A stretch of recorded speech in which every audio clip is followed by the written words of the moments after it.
সকালে ঘুম ভাঙলে মনে হলো আজকের দিনটা শুধু আমার জন্য অন্যরকম হবে, কিন্তু হায় হায় হায়, আমি তো ভুলেই গিয়েছি আমি তো একজন সুপার মাম্মি। রান্নাঘরে ঢুকে হাতে খুন্তি, মনে হাজারো চিন্তা। ঝাল বেশি দিলে বাচ্চা কাঁদবে, আর কম ঝাল দিলে স্বামী বলবে তরকারি তো পানির মতো হয়েছে। তাই মাঝখানে ভারসাম্য রেখে আমি নতুন টেকনিক খাটালাম। বাচ্চার জন্য কিছু তরকারি তুলে রাখলাম, আর হাজবেন্ডের তরকারিতে ঝাল দিয়ে দিলাম বেশি, হয়ে গেল দুজনের মন মতো খাবার। রিনা বান্ধবীকে জিজ্ঞাসা করলো, তুই এত সুন্দর থাকিস কিভাবে? রিনা বলল, আমার রুটিন খুব সিম্পল, ঘুম, খাওয়া, ঘুম, কিছু না করা, এই তো। যে মানুষ বিয়ের পর বলে তুমি বদলে গেছো, আসলে সে আয়না দেখে না। আমি কোনো কাজ না করেই ক্লান্ত হয়ে যাই, এটা আমার সুপার পাওয়ার। আমি এত অলস, ঘড়ির দিকে তাকিয়ে ভাবি সময় তো যাচ্ছে, আমি কেন যাব? আমার সমস্যা একটাই, কাজ শুরু করি, শেষ করার কথা আর মনে থাকে না। রিনা খিচুড়ি রান্না করেছে। স্বামী খেয়ে চোখ বড় বড় করে বলল, এটা খিচুড়ি না, আগুন।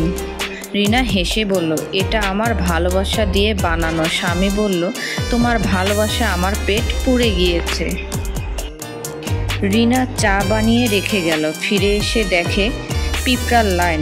সে ঝাড়ু হাতে বলল, আজ তোদের ছুটি নাই। স্বামী চা খেতে এসে রিনার গর্জে ওঠা দেখে স্বামী ভয়ে পালালো। রিনা বলল, পিঁপড়াদের ভয় দেখাইছি, ভয় পাইনি, আর তুমি পালাও। রিনা চুলায় ভাত দিয়ে ফোনে কথা বলছিল, হঠাৎ পোড়া পোড়া গন্ধ। সে দৌড়ে গেল, ভাত তো পুড়ে কালো। স্বামী বলল, আজ তো ঝাল ভাত খেতাম। রিনা বলল, না, আজ প্রেম ভাত একটু বেশি করে পুড়েছে। রিনা প্রথমবার আমের জুস বানালো।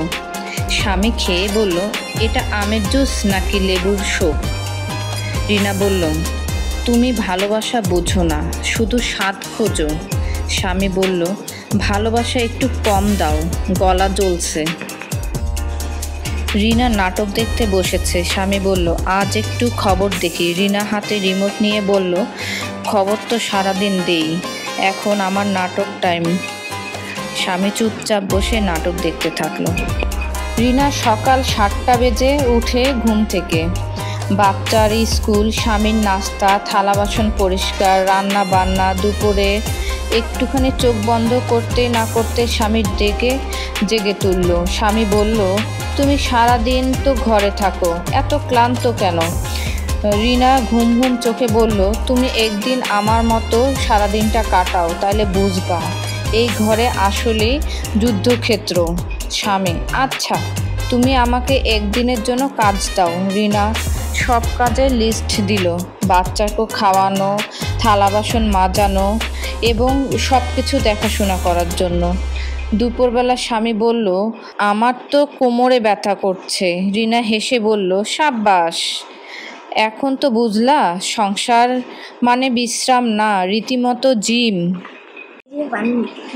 গরম দিনে রিনা ভাবলো আজকে নিজের হাতে জুস বানাবো। মনে মনে ভাবছে স্বামী খেয়ে বলবে, আহ বউ, তুমি কি চমৎকার জুস বানিয়েছো। রিনা অনেক কষ্ট করে আম কেটেছে, দুধ দিয়েছে, বরফ দিয়েছে, কিন্তু ভুল করে লবণের বদল লেবুর রস দিয়ে ফেলেছে।